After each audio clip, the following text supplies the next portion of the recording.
எல்லோருக்கும் வணக்கம். இந்து முன்னணி சார்பில் இன்னைக்கு பத்திரிகையாளர் சந்திப்பு. அதுக்கு வருகை தந்திருக்கிற அத்தனை பத்திரிகையாளர்களையும் வருக வருக என்று வரவேற்கிறேன். இந்த பத்திரிகையாளர் சந்திப்பில் இந்து முன்னணியினுடைய மாநில தலைவர் திரு காடேஸ்வர சுப்பிரமணியம் அவர்கள் உங்ககிட்ட பேச இருக்கின்றார். கூட நம்மோடு இந்த பத்திரிகையாளர் சந்திப்பில் திரு மனோகர் மாநில பொதுச் செயலாளர் அவர் கூட இருக்கார். நான் இளங்கோவன், இந்து முன்னணியோட மாநில செய்தி தொடர்பாளர். திருப்பரங்குன்றத்தில் முருகருடைய முதல் படை வீடு பல 100 ஆண்டுகளாக மேலே தெய்வம் ஏற்றப்பட்டது. சமீப காலங்களில் அந்த தெய்வம் ஏற்றுவதை நிறுத்தப்பட்டது. கிட்டத்தட்ட 40 ஆண்டுகளாக மேலே தெய்வம் ஏற்றோன்னு பல்வேறு வகையில் ஜனநாயக ரீதியில் இந்து முன்னணி தொடர்ந்து போராட்டம் நடத்தி கொண்டிருந்தது. அந்த போராட்டத்தின் விளைவாக இந்து முன்னணியுடைய 2வது தலைவர் படுகொலை செய்யப்பட்டார். இப்போ தெய்வம் ஏற்றவனும் கூட பூர்ணச்சந்திரன் ஒரு இளைஞர் தன்னை உயிரை மாய்த்து கொண்டார். அது மாதிரி அதுக்கு முன்னாடியும் கூட ஒருத்தர் மேலே தெய்வம் ஏற்றணும் அப்படின்னு தன்னுடைய உயிரை நீத்திருக்கின்றார்.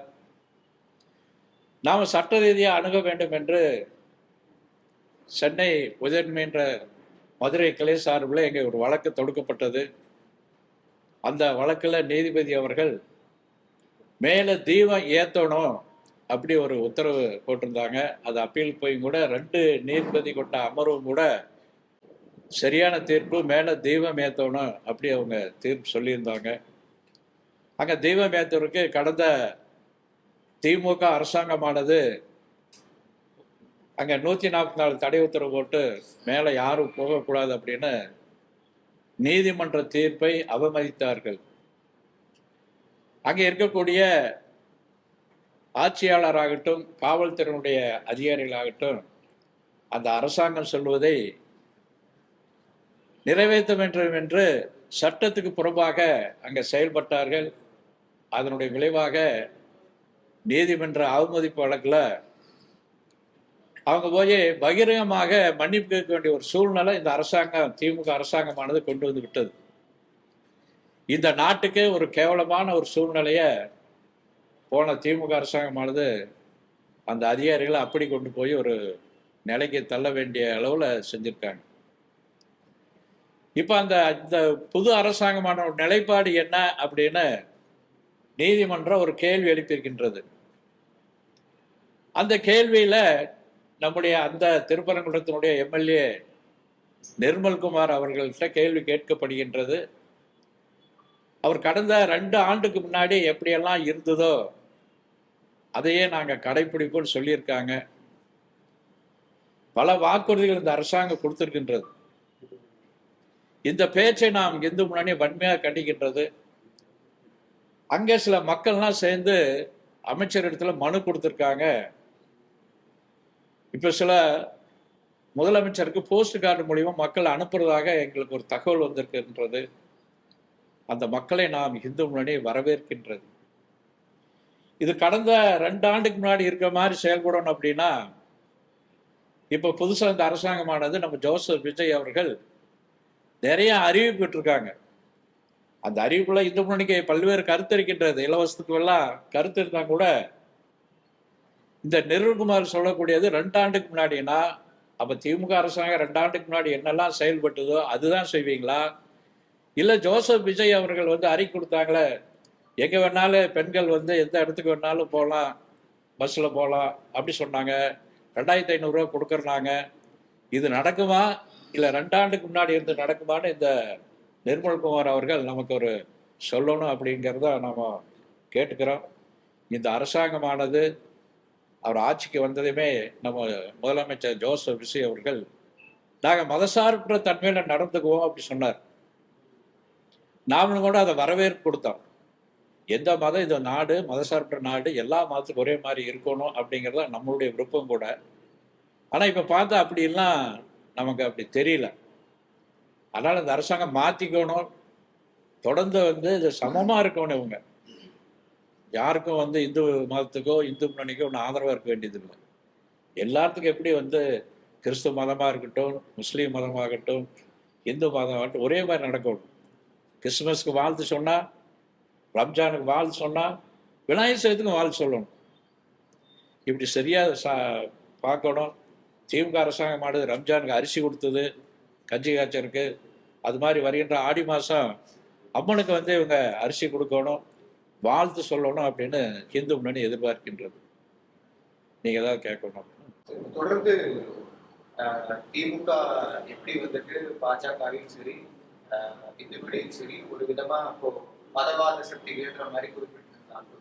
அதே மாதிரி மதவாத சக்திகள் பாஜக இந்த இடத்துல ஆட்சி பண்ணக்கூடாது அப்படின்னு சொல்லிட்டும், அதே போல திருப்பரங்குன்றம் தீபம் ஏற்றக்கூடிய அந்த விவகாரத்தை குறிப்பிட்டு 2 வருஷத்துக்கு முன்னாடி என்ன இருந்துச்சோ அதை தான் பின்பற்றப்படுவோம், மக்கள் மத்தியில களங்கத்தை ஏற்படுத்த மாட்டோம்ன்ற மாதிரி விஷயத்தை நிர்மல்குமார் சொல்லியிருக்கிறாரு.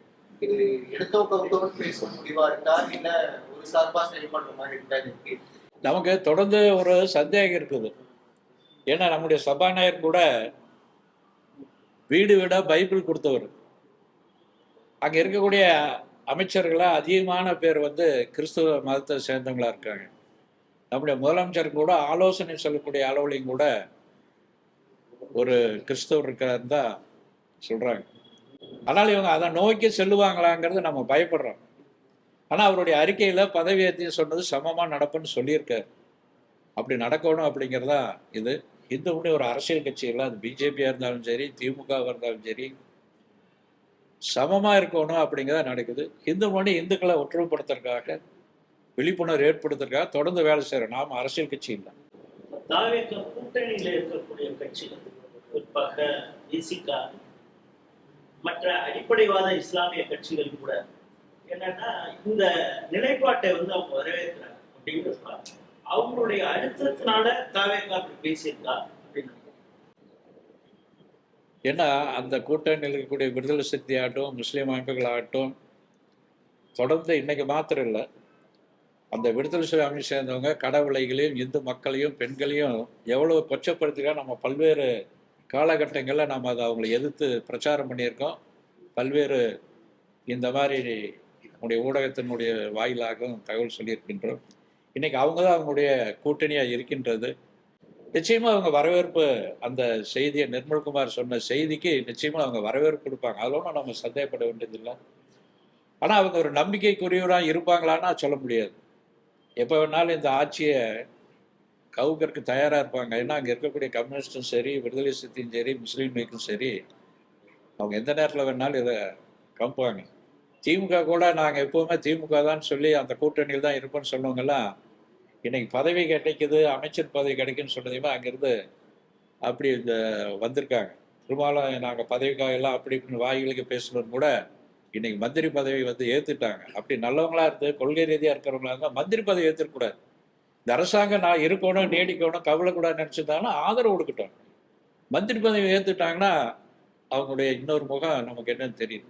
திமுக அரசு 6 மாசம் வரைக்கும் நாங்க இந்த ஆட்சி குறித்து பெரிய அளவு நாங்க கமெண்ட் பண்ண மாட்டோம், பெரிய அளவு போராட்டத்தை இருக்கிறதோ இந்த விஷயம் பண்ண மாட்டோம் அப்படின்னா. ஆனா இவங்க இப்பொழுதே நாங்க திமுக செய்யற அந்த ஆட்சி நடந்தது மாதிரி நீதிமன்ற உத்தரவை நாங்க செயல்படுத்த மாட்டோம் அப்படிங்கிறப்ப இந்து முன்னணியா அந்த திமுக மாதிரி 6 மாசம் காத்துக்குமா இல்ல உடனே போராட்டத்துல? நாம் இந்த ஆட்சி அமைச்சதையுமே என்ன சொன்னோம்னா, கொஞ்ச நாள் இது பொறுமையா இருக்கணும். நாம் இந்த ஆட்சி பத்தி இப்ப நம்ம கருத்து சொல்றதுல அவங்க சொன்ன விஷயங்கள் நல்ல விஷயங்களா இருந்தது. அப்படி சொல்லி நாம் அவங்கள அந்த ஆட்சி நல்லா இருக்கணும்னு வாழ்த்து சொன்னாங்க. ஆனா இப்ப சமயத்தில் பார்க்கும்போது ஒவ்வொரு செய்தியா இப்ப நிர்மல்குமாரனுடைய சொந்த கருத்தா இருந்தா கூட முதலமைச்சர் கண்டிச்சிருந்தாருன்னு நம்ம அவரை பாராட்டலாம். எந்த விதமான இதுவும் இல்லை. எதிர்கட்சிகள்லாம் அவங்க கூட்டணி கட்சிகள்லாம் ஆதரவான கருத்தை சொல்லும் போது நாம் இந்த ஆட்சி சரியா போகுமான்னு நமக்கு சந்தேகம் இருக்குது. நிச்சயமா நாம் அவர்களுக்கு இந்த இந்துக்களுக்கு விரோதமாக நடக்கும்போது நாம் எதிர்த்து கருத்து சொல்லுவோம். அந்த டைம் ஒன்றும் நமக்கு இல்லை. எப்போ வந்தாலும் நமக்கு உடனே கண்டிப்போம். அதே மாதிரி நல்ல விஷயம் சொன்னால் நம்ம நிச்சயமா அவங்கள பாராட்டுவோம்.